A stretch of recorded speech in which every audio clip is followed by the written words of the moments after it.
Right. Our next question is going to come from Carol over in Cobden.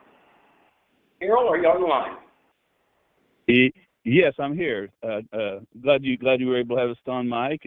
I do want to say on a positive note that I want to thank you for the big beautiful bill. I'm a small business owner in Cobden down here, and I want to thank you for that.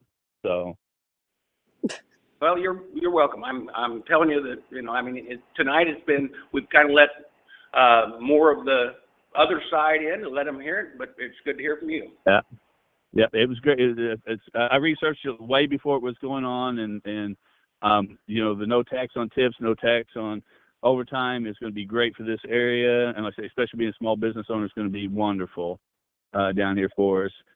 The first question I have for you, Mike, is I know this is kind of a state issue here, but kind of wondering what we do as in our state if this comes down. I don't know if this is going to come down, but there's been a big push again about mileage tax in Illinois, and that would be very, very detrimental to Southern Illinois because all my clients, all my stuff I have to do is miles and miles away from me.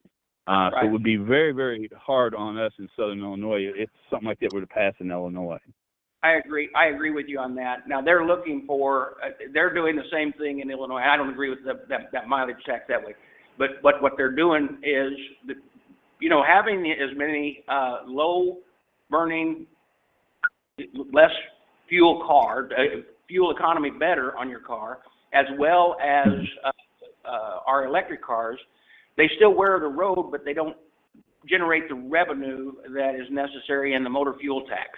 So that's why you have both the states and the feds looking for other things, because you got to remember when the state motor fuel tax was created, trucks got about 2 miles per gallon and cars got about 7.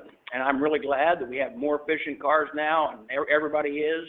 But we've got to figure out something, because the cost for repairing roads has gone up in comparison to the fact that the motor fuel tax is not.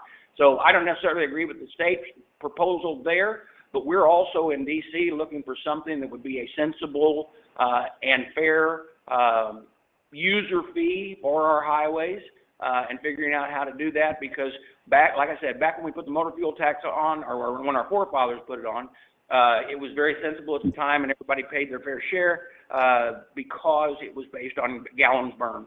So, but I appreciate that. I think a lot of people don't understand that that's the case, but I sure appreciate the input. And with that, I did have one other question for you. All right. I did have one other question for you if you've got time for it. Sure. The other thing is, there's been this weaponization of the Justice Department in the past and stuff, and it sounds like stuff is kind of happening, with referrals and stuff.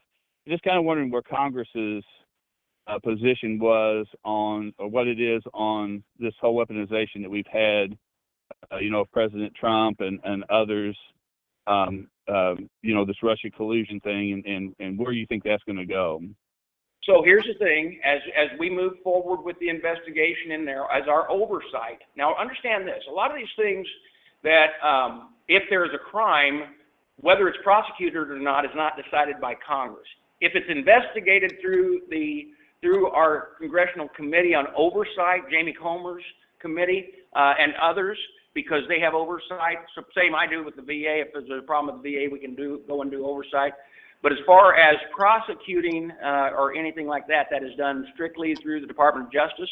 I don't know what the end there will be. There's some very big concerning issues that come up when we've checked into it. Of course, we've got the same thing at the VA.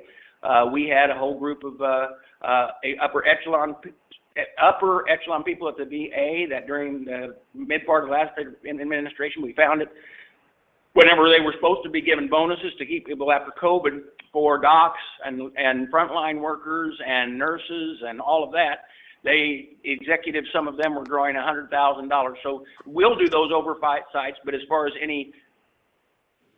whether it's going to be, if it is a legal charge, it must be done from the Department of Justice through the general herself. It has to do them to pursue the prosecution. So that's where I see it going. It'll be interesting to see what happens, but I appreciate the input and I appreciate you being on the call. And with that, Cobden,